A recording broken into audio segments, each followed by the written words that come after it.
Alright, so the big question is, does socialism work? Let's find out, shall we? So I've brought up the Wikipedia page, list of socialist states, and on here we'll see current acting socialist communist states. There's only 4 according to Wikipedia.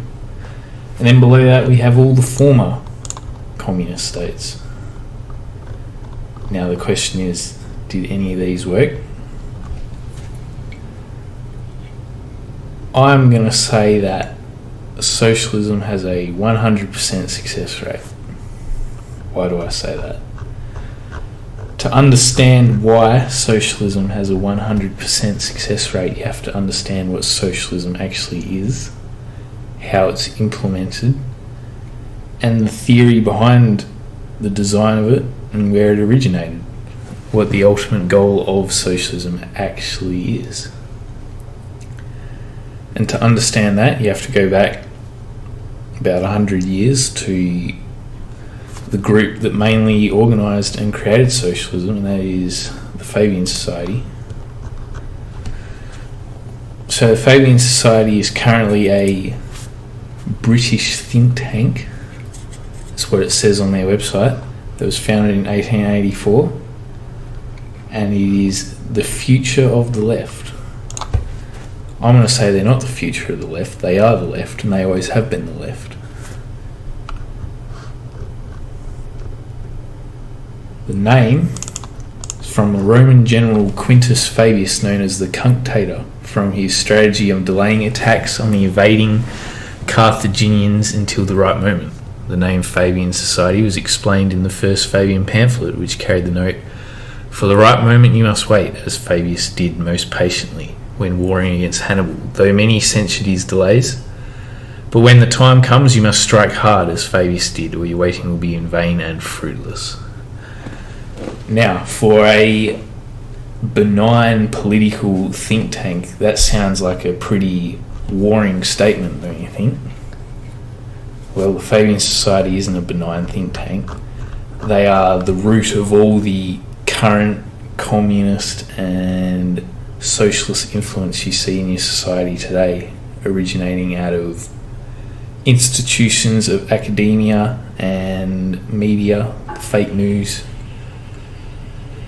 It all originates from this group, the Fabian Society.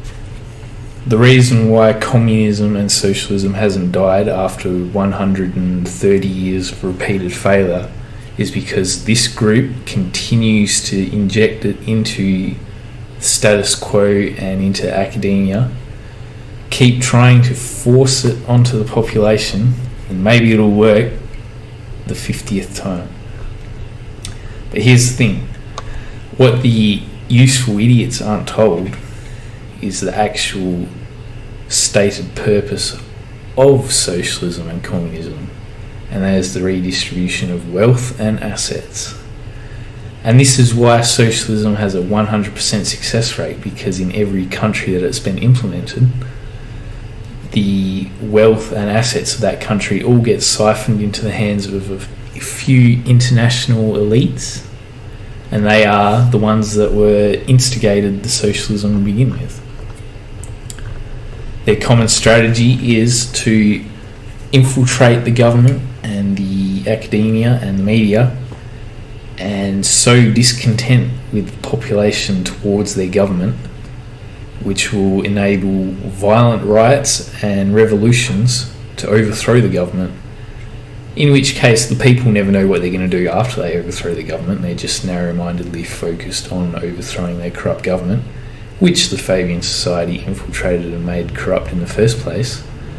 And then once all the useful idiots overthrow the government, the Fabian Society then rolls out its communist dictators to step in the place of power where the original government once stood. This is how every communist revolution has taken part in history, and it is their modus operandi. Now, around the time of the Brett Kavanaugh incident, Ben Carlson came out and said along the lines that there is a sickness within the American population that originates from the Fabian Society. I won't play the video because the audio sucks, but you can come to the link and have a look for yourself. But this is basically what it says. Quote, "If you really understand the big picture of what's going on, then what's going on with Kavanaugh will make perfectly good sense to you," Carlson said at the Values Voters Summit in Washington. "There have been people in this country for a very long time, going all the way back to the Fabians, people who've wanted to fundamentally change this country."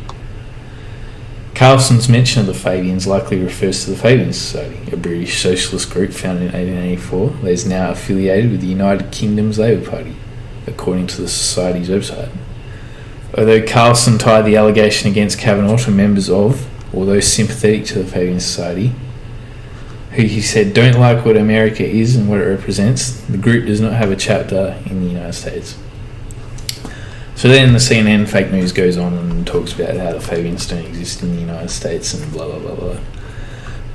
However, I can tell you that the Fabian Society has infiltrated basically every single country around the planet. It is tied in with Zionism and Rothschild central banking. When Fabianism first came around, they put out all these pamphlets called tracts, TRACTS, tracts, that were basically targeted towards the upper middle class and rich in the British society. These fell into the hands of people such as Carnegie and Rockefeller and the Rothschilds, who then in turn funded the Fabian Society so it could spread its global influence throughout the world. The Rothschilds are still intimately integrated with the Fabian Society to this day. So is people like George Soros. One of the Fabian tracts is called Socialism for Millionaires, where the first 2/3 of it basically goes on to convincing rich people that the Fabian Society should be the benefactor of all their donations and money. However, towards the end we see the true intention of the Fabian Society. I'm just going to read the last paragraph for you. This is begins on page 14 of the tract. It's called Conscience, Money and Ransom. "I must not conclude without intimating my knowledge of the fact that most of the money given by rich people in charity is made up of conscience money, ransom, political bribery and bids for titles. The traffic in hospital subscriptions in the name of royalty fulfills exactly the same function in modern society as Texel's traffic in indulgences by the name of the Pope did before the Reformation. One buys moral credit by signing a cheque, which is easier than turning a prayer wheel. I'm aware further that we often give to public objects money that should be devoted to rising wages among our own employees, or substituting 3 8-hour shifts for 2 12-hour ones. But when a millionaire does not really care whether his money does good or not, provided he finds his conscience eased and his social status improved by giving it away, it is useless for me to argue with him. I'll mention him only as a warning to the better sort of donors that the mere disbursement of large sums of money must be counted as a distinctly suspicious circumstance in estimating personal character. Money is worth nothing to the man who has more than enough, and the wisdom with which it is spent is the sole social justifications for leaving him in possession of it." That right there sums up the aim of socialism, which is the redistribution of wealth towards those who have the wisdom, quoted, wisdom to which to spend it, aka the rich elite. They don't think that the common pleb has the wisdom to spend money, therefore it must all be redistributed towards the hands of the few who do have the wisdom, aka the Fabian Society. Hence you see in every socialist state the redistribution of all the wealth and assets into the hands of the few. This right here is socialism and is the goal of socialism. Hence why every single socialist state that has been implemented so far has a 100% success rate. Because people don't know what socialism actually is and the goal of it. So when someone says socialism doesn't work, correct them and say it does work. It does exactly what it's meant to do, and it does it every time.